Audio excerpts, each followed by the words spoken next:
میں اس وقت پاکستان ایڈمنسٹریٹ کشمیر کے کیپٹل مظفر آباد میں موجود ہوں اور یہ شہر کل رات مکمل طور پہ تاریکی پہ ڈوب گیا تھا اور اس کی وجہ کوئی پاور فیلئر نہیں تھا بلکہ گورنمنٹ کی جانب سے وہ آرڈرز تھے جن میں یہاں کے رہنے والے یہاں جو ریزیڈنٹس ہیں ان کو یہ کہا گیا تھا کہ وہ تمام بتیاں جو ہیں وہ بجھا دیں۔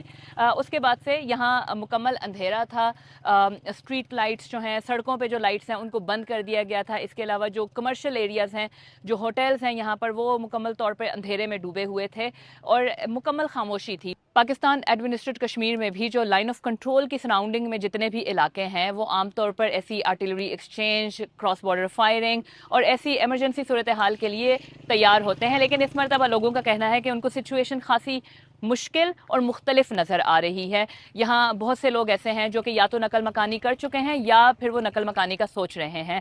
ان کا یہ کہنا ہے کہ وہ اپنا سامان تیار رکھے ہوئے ہیں اور کسی بھی ٹائم پہ اگر ان کو اپنی فیملیز کو، اپنے بچوں کو محفوظ مقام پہ منتقل کرنا پڑا تو وہ اس کے لیے ریڈی ہیں۔ جو کاروبار ہے وہ بھی یہاں بہت بری طرح متاثر ہو چکا ہے۔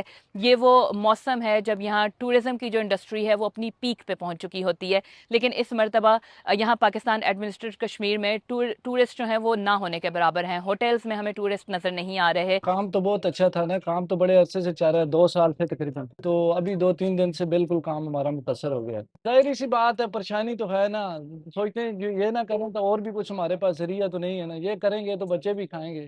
کل کی طرح آج بھی یہاں پاکستان ایڈمنسٹریٹ کشمیر میں سڑکوں پہ ٹریفک جو ہے وہ بہت کم نظر آ رہی ہے، سیکیورٹی اہلکاروں کی پریزنس بھی یہاں پر موجود ہے، لیکن اس کے ساتھ ساتھ لوگ جو ہیں وہ پریشان بھی ہیں اور یہ بھی سمجھنے کی کوشش کر رہے ہیں کہ اب آگے ان کے ساتھ کیا ہوگا، لیکن یہ امید بھی رکھے ہوئے ہیں کہ صورتحال اس سے زیادہ نہیں بگڑے گی۔ ظاہر حملہ ہو گیا تو کچھ کریں گے، جان بچائیں گے۔ ہمارے ویسے ادھر بیسیکل مورچے شورچے بنے ہوئے ہیں، بچے ادھر ہی شفٹ کیے، آج 3 دن ہو گئے مورچے میں رہتے ہیں۔ کسی حد تک ظاہر ہے ہم لوگوں نے اپنی ایک پیکنگ کر کے رکھی ہوئی ہے، تو کیونکہ دیکھیں کوئی پتہ نہیں ہوتا۔ بچے تو ڈرتے ہیں، بہت زیادہ خوفزدہ ہیں۔